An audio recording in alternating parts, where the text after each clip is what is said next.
Salam, sahabat yang sangat dikasihi Tuhan, yang spesial di hadapan Tuhan. Kita sering mendengar keluhan dari para orang tua yang mengatakan, anakku tuh tidak mengerti maksudku, maksud hatiku. Mereka tidak ngerti sama sekali maksudku itu demi kebaikan mereka, untuk masa depan mereka. Sedangkan anak mereka berkata, orang tuaku tuh memaksakan kehendak, sehingga apa yang dia mau, apa yang mereka mau, aku harus menurutinya. Sehingga terjadi kesalahpahaman, terjadi pertengkaran, dan anak-anak memutuskan lebih enak jauh dari orang tua. Mereka indekos, mereka cari tempat lain, berpisah dari orang tuanya, atau mereka tetap tinggal di rumah, tetapi mengurung diri di kamar dengan kesibukannya masing-masing.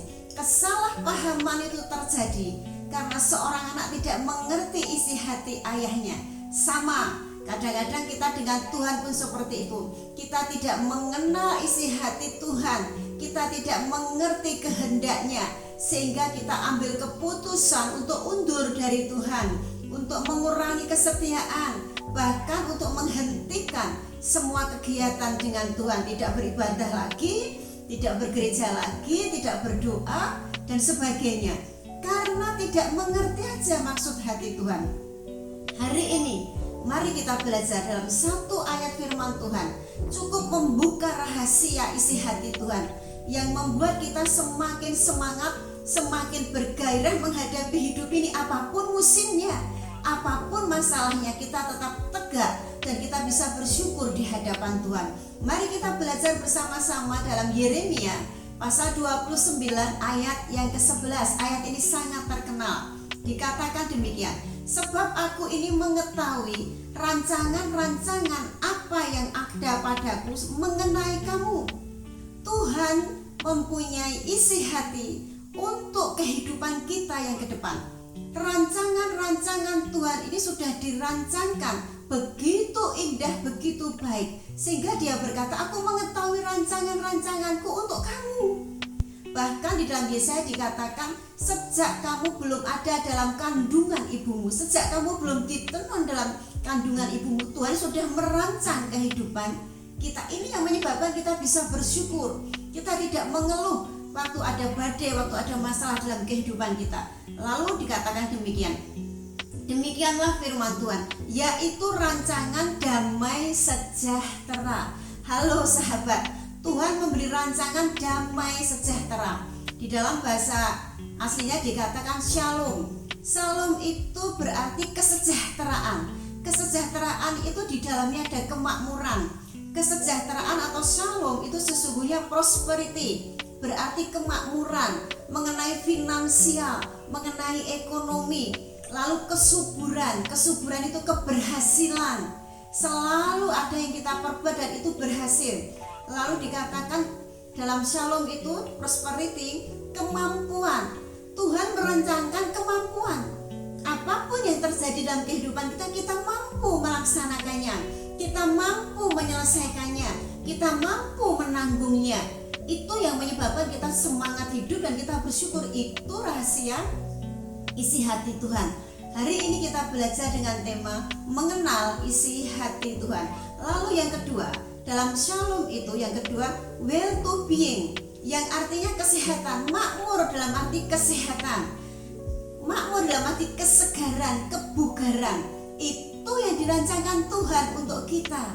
Tidak ada waktu untuk tidak bersyukur, tidak ada waktu untuk mengeluh, karena kita mengerti isi hati Tuhan. Kita mengerti keinginan Tuhan. Keinginan Tuhan adalah supaya kita mengalami shalom, yaitu mengalami kesejahteraan, mengalami prosperity, kemakmuran, kesuburan, dan kemampuan. Lalu well to being, kesehatan, kesegaran, kebugaran. Lalu di dalam firman itu dikatakan, bukan rancangan kecelakaan. Yang dimaksud dalam bahasa aslinya seperti ini, bukan rancangan kecelakaan, bukan rancangan-rancangan yang tidak baik, bukan rancangan-rancangan yang menyakitkan hati, bukan rancangan-rancangan untuk sakit hati. Kalau Anda, kalau saya masih sakit hati, berarti kita keluar dari rancangan Tuhan. Berarti kita tidak mengerti isi hati Tuhan. Kita tidak paham akan rancangan Tuhan. Tuhan merencanakan Tuhan merancangkan supaya kita tidak sakit hati, tapi kita mampu menghadapi segala sesuatu yang datang kepada kita. Lalu juga dikatakan di sini, untuk memberikan kepadamu hari depan yang penuh harapan. Hari depan yang penuh harapan seperti ayat yang saya katakan tadi, sejak dalam kandungan ibumu atau bahkan belum ditenun dalam kandungan ibumu, aku sudah mempunyai rencana untuk kamu. Dikatakan sesungguhnya aku menjamin masa depan keturunanmu, bahkan keturunan yang saat ini kamu belum bisa melihatnya. Jadi Tuhan menjamin generasi kita, Tuhan menjamin masa depan yang penuh harapan untuk kita dan untuk generasi kita yang kita belum bisa melihat, yaitu belum lahir oleh keturunan kita. Nah, itu rancangan hati Tuhan, itu isi hati Tuhan. Mari ini kita belajar mengenalnya, bahwa Tuhan mempunyai rencana yang indah. Itu isi hati Tuhan, sehingga tidak ada kesempatan bagi kita untuk langkah mundur.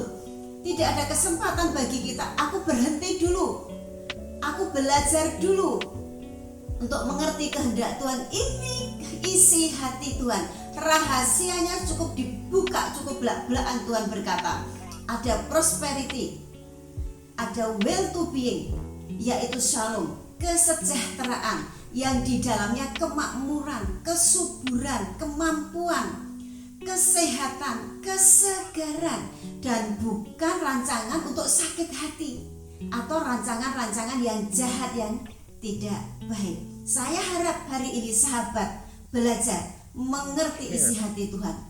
Begitu indah, dan Tuhan berkata, aku menjamin keturunanmu sampai keturunan yang kamu belum melihatnya, yaitu belum muncul di dunia ini. Tuhan menjamin, Tuhan memberi masa depan yang penuh harapan. Tidak perlu khawatir untuk hari esok, tidak perlu khawatir untuk hari yang akan datang. Tuhan berkata, aku menjaminnya. Mari sahabat, kita tetap setia kepada Tuhan, tetap bersyukur kepadanya. Inilah isi hati Tuhan, dan rahasia isi hati Tuhan disingkapkan kepada kita pada hari ini. Amin. Tuhan Yesus memberkati. Shalom.